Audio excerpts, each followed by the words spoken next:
প্রধানমন্ত্রী শেখ হাসিনার দিল্লি সফরে শনিবার ভারতের প্রধানমন্ত্রী নরেন্দ্র মোদীর সঙ্গে বৈঠকে 10টি বিষয়ে সমঝোতা স্মারক সইয়ের পাশাপাশি ফারাক্কা চুক্তি নবায়ন করেছে ভারতের কেন্দ্রীয় সরকার। এতে করে ভারতের প্রধানমন্ত্রী নরেন্দ্র মোদীর উপর ব্যাপক ক্ষেপেছে পশ্চিমবঙ্গের মুখ্যমন্ত্রী মমতা বন্দ্যোপাধ্যায়। 24 ঘন্টার মধ্যে বিষয়টি নিয়ে আপত্তি তুলেছে পশ্চিমবঙ্গ রাজ্যের শাসক দল তৃণমূল কংগ্রেস। সোমবার এক প্রতিবেদনে তথ্য জানিয়েছে পশ্চিমবঙ্গের গণমাধ্যম আনন্দবাজার।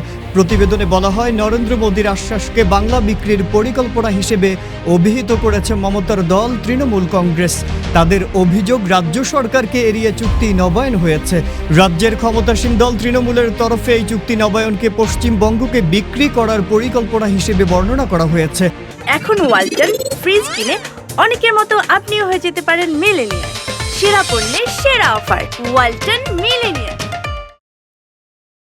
একই সঙ্গে তিস্তা চুক্তির কথা স্মরণ করিয়ে দিয়ে তৃণমূলের তরফে বুঝিয়ে দেওয়া হয়েছে, রাজ্যের বুকে রাজ্যকে এড়িয়ে রাজ্যের স্বার্থ বিঘ্নিত হয় এমন কোনো কাজ করা সহজ হবে না। তৃণমূলের বক্তব্য, ফারাক্কা গঙ্গা চুক্তিতে রাজ্য সরকারও পক্ষ, কিন্তু চুক্তি নবায়নের বিষয়ে রাজ্য সরকারকে কিছুই জানানো হয়নি।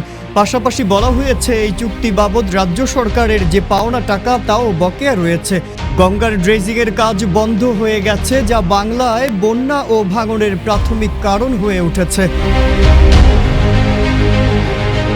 1996 সালে ভারত বাংলাদেশের মধ্যে গঙ্গার পানি নিয়ে চুক্তি হয়েছিল।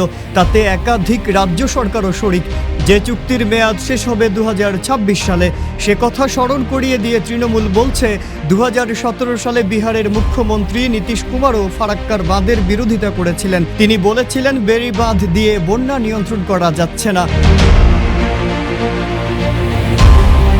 এদিকে মালদহ, মুর্শিদাবাদ, নদিয়ার একাংশে গঙ্গা ভাঙন নিয়ে 2022 সালে প্রধানমন্ত্রী মোদীকে চিঠি লিখেছিলেন মুখ্যমন্ত্রী মমতা বন্দ্যোপাধ্যায়।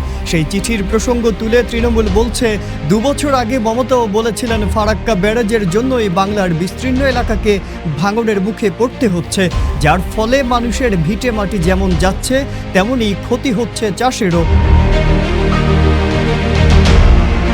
অনেকটা হুঁশিয়ারি সুরেই তিস্তা পানি বন্টন চুক্তির কথা স্মরণ করে দিয়েছে পশ্চিমবঙ্গের শাসক দলটি।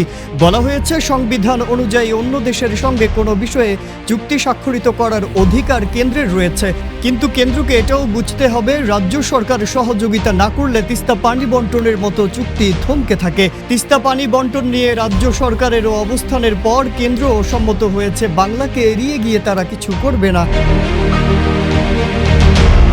মাজহারুল আলম, ইত্তেফাক।